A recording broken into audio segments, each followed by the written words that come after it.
Hey everybody, and welcome to the next video of the course.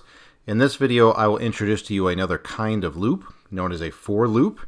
So we are now somewhat comfortable with a while loop, and the idea of a while loop is that it lets you just run the same chunk of code over and over and over again as long as some condition is satisfied. The idea behind a for loop is the same, it's just that a for loop has certain syntax differences from the while loop that make it better suited for certain kinds of tasks. So the goal of this video is simple. I just want to introduce for loops to you and maybe convince you through examples that the syntax of a for loop is better for tasks like what I'm going to mention here. So there are many computations that involve processing the characters of a string, one character at a time, going through the elements of a list, one element at a time, going through the lines of a data file, one line at a time, etc., things like this. A for loop is a kind of loop that is built specifically for that kind of thing. Also, for loops are very useful if you know ahead of time how many times you want a loop to run. For loops are nice for that because you can just tell it run exactly this many times as part of the syntax. Because a for loop is a loop, like a while loop is a loop, they can basically do the same thing. Okay, so a while loop can do everything a for loop can do, so a natural question to ask is, why bother learning another kind of loop? And as I've said now a couple of times, the syntax of a for loop is built just to make it more friendly for these kinds of tasks that I've outlined here. Okay, so let me just show you a for loop. That's sort of the easiest way to introduce them. So here's a for loop. It says for k in range, parentheses 4, and then print k. What is going to happen here? First of all, the for loop, it actually creates this variable k out of nowhere. So in memory now there's a variable called k. And if you set up the for loop like this, when you say range 4, what happens is when this loop first comes online, k has value 0. So then when you go inside the loop and do the code it asks for, if you ask it to print k, it's going to print 0 because that's what k starts at. Then, when you reach the end of the loop, and this only has one line, so it doesn't take very long to get to the end, if you get to the end of this loop, you'll jump back up to the top, and now k clicks up to have value 1. So it started at value 0. It will then take on value 1. You then go back inside the loop and do whatever it is you've told it to do. So it will print 1 this time. You get to the end of the loop, you hop back up, k now clicks up to value 2, and so on. When you do range parentheses 4 like this, you will go up through 3 and then stop. So you stop before you reach 4.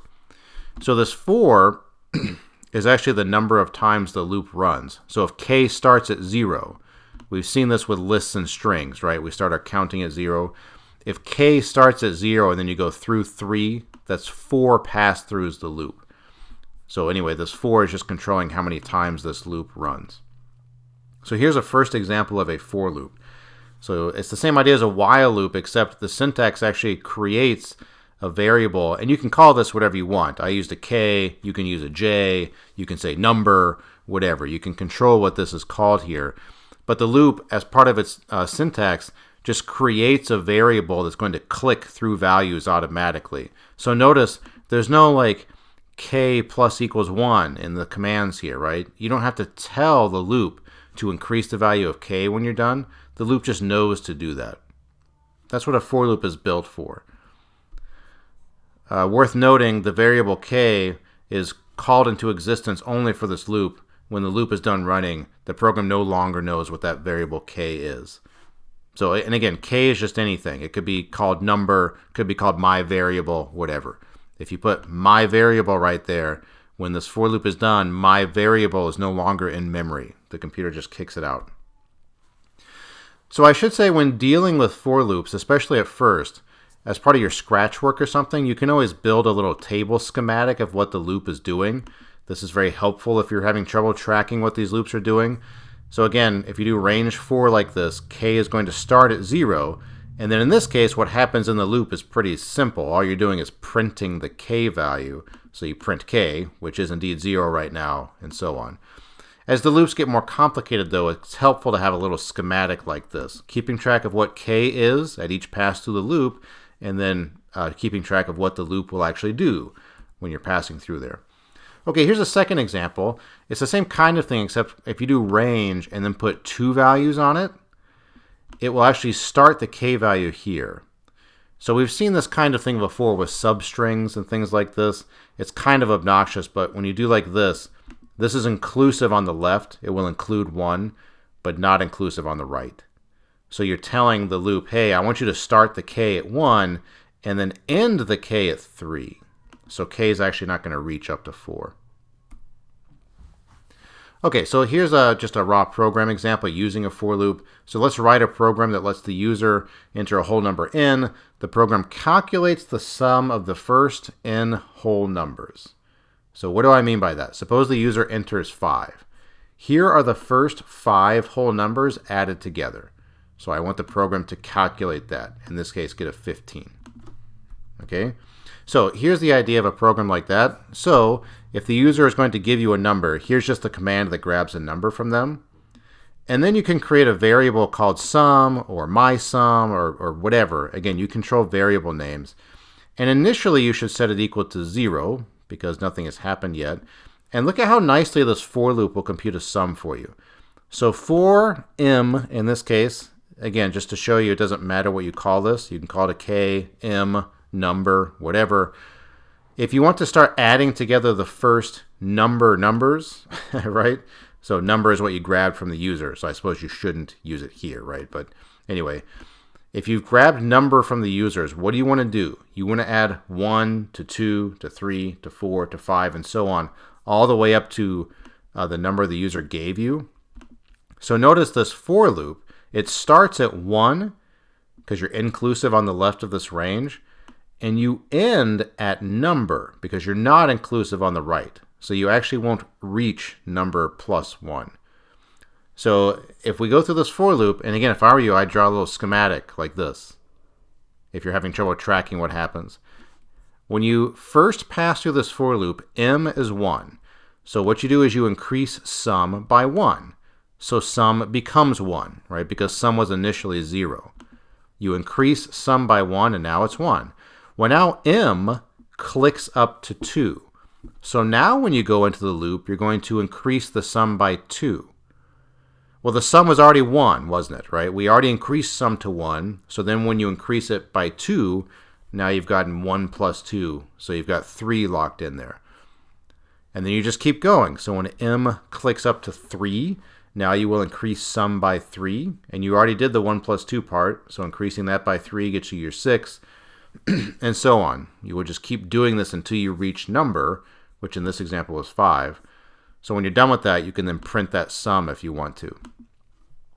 So here's a nice little loop that will calculate the sum of numbers for you. Okay, so again, with a for loop, the syntax is just so nice. What's inside the loop only requires one line. So with a while loop, you'd have to have a command here like m plus equals 1 at the end of the loop, something like that. We don't need that here. The for loop just builds all that into its first little like declaration, calling the loop into existence. Okay, let's look at another example. So suppose, as in previous examples, you have a list of homework scores called homework scores that you've built or you have let the user build for you, whatever. If you want to calculate an average score, what you need to do is add up the scores and then divide by the number of scores. We've already built a while loop that will do this. So we already have code that will do this, but watch how nicely a for loop does this. For loops can iterate over lists really nicely, so they can just walk through the individual elements of a list. So I have a variable called total. You could call it sum, you can call it whatever, and just like in the while loop example, and just like the example on this page, right? If you're going to add things up, you should initially start things at 0 because you haven't added anything yet. So initially my homework score is 0, and then look at the way this for loop is set up. Okay, so again, homework scores itself is a list. It's a list of numbers, right? Python lets you just walk through the individual numbers like this. So for score, when you say it out loud, it sounds like the Gettysburg Address or something, right? So now I'm distracted by that. But for score in homework scores, what is that going to do? It's just going to walk through the list of homework scores, and as you walk, it's going to increase the total by the score you're looking at right now as you move. Okay, so initially total is 0. The first pass through the loop, you're going to increase total by the first score that you see in homework scores. So if that first score is a 10, now total is a 10. Then you just keep going. This for loop by design will just go through the end of the list. So you don't even have to worry about, there's no length command here or anything. The for loop is nice enough that it just knows to start at the beginning of the list and go all the way to the end. So anyway, after the first pass through of the loop, you've recorded the first score. Then it just moves on to the next score, and it tacks that on. So you'll increase total by the next score, and then the next score, and so on. When that is all done being totaled, like once you have this total, then the average itself, right, is just the total score divided by however many homework scores there were. So if you look back to the example with the while loop, we did the same thing, but there was just more code to write. So the advantage of a for loop in a context like this is that it can just nicely move its way through a list like this. So telling the loop, hey, I just want you to move through all the individual elements of this list, homework scores, that's just built into the creation of the loop right here. That's really nice. Okay, let me show you another one. So as in previous examples, you've built a list of homework scores that, again, you've built or the user has built. So suppose you want to count the number of perfect scores, where perfect score is 10. So the user has given you, say, 20 scores, and maybe 3 of them are 10s. You would want to count that 3. How would you do that? Again, a for loop makes that pretty easy because a for loop just nicely walks its way through a list if you want it to. So let me just create a variable called count. That will be the number of perfect scores. Again, initially count is 0 because I haven't started counting the number of perfect scores yet. This for loop here is going to do the same thing as the one on the previous slide. It is going to walk through the list of homework scores one score at a time. And then inside the loop, on an individual pass through the loop, what do you want to do? You want to see if the score I'm currently looking at is 10 or not. If it's 10, I would want to count that, right? I'd want to increase my count by 1. Because every time I see a 10, I'm going to increase my 10 count by 1. So that's what this loop will do. It just walks score by score through the list. Each score that's looking at currently, it will see if it's 10 or not. If it is a 10, it will count it for you. And then when the loop is done running, you can print that count if you want to. Okay, so this one I want to look at in the compiler just to point out some possible errors with this kind of loop. Okay, so let me see what it was. Homework scores, built the blah, blah. Okay, yeah. So let me just create it myself for the sake of time. So homework scores, I'm going to have some 10s in there and maybe some 6, 5, 7, 8, 10, 10, 7, 6, 10. Okay, so there's my homework scored list. I built it. The user could also build it. Okay, so now my count is 0. So for score and homework scores. And again, this variable score, you can name it whatever you want. I'm trying to be descriptive in my naming, so this is readable. But you could put a K right there if you wanted. It's fine. But just keeping in mind an individual score is what I'm looking at as I walk through this list.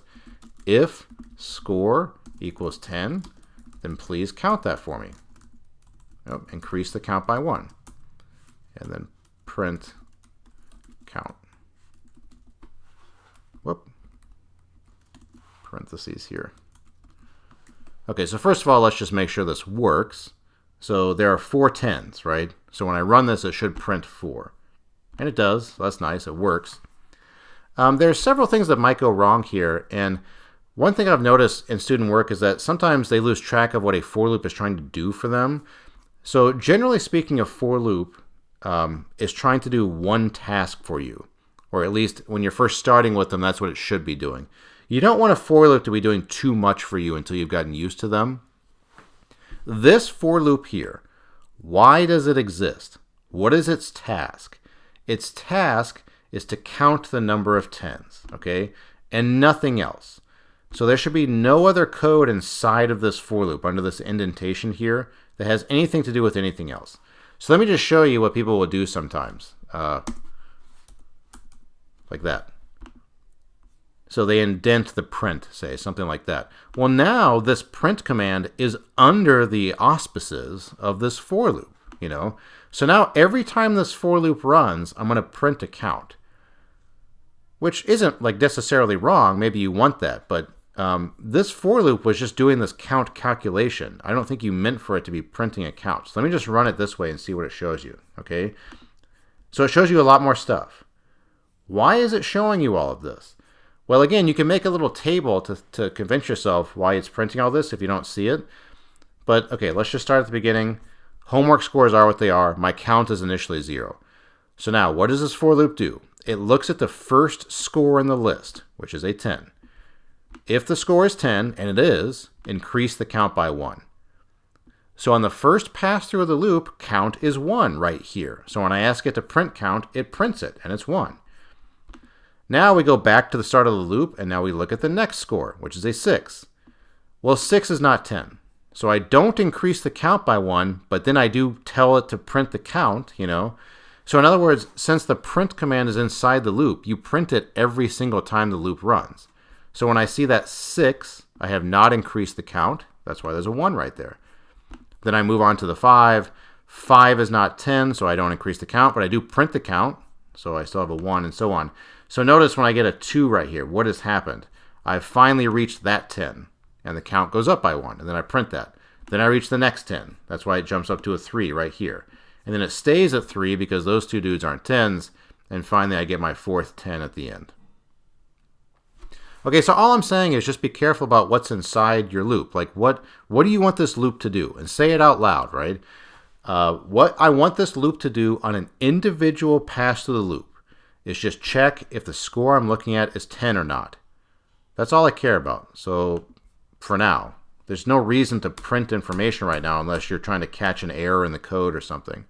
So if I move that print command back outside the loop, it just prints this 4 to me. It prints the end result.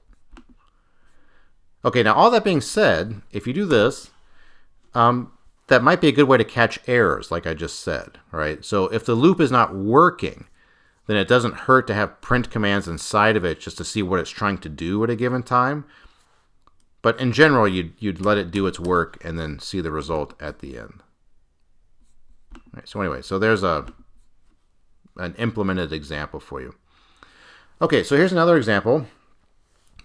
We've now seen 2 examples where for loops can just go through a list and do something for you. So we can count the number of perfect scores. What else do we do? Oh yeah, calculate an average, you know, things like this. Well, a string is basically just a list. It's a list of characters. So for loops can do the same kind of thing for strings. You can just set up a for loop that walks through a string character by character. So here's an example like that. Suppose that you have a string called myString, and for whatever reason, you want to count the number of i's, the number of letter I that appear inside the string, and maybe you don't care about the case, right? So you want to count both lower and uppercase i's. So here's a for loop that will do that. So I have my count variable that will count the number of i's. Initially that's 0 because I haven't counted yet.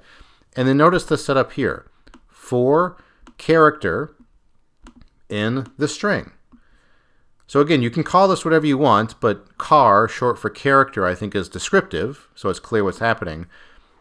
If you set up the for loop this way, the loop will just walk character by character through the string. And inside the loop, what are you going to do? You're just going to check whether or not that character is an I.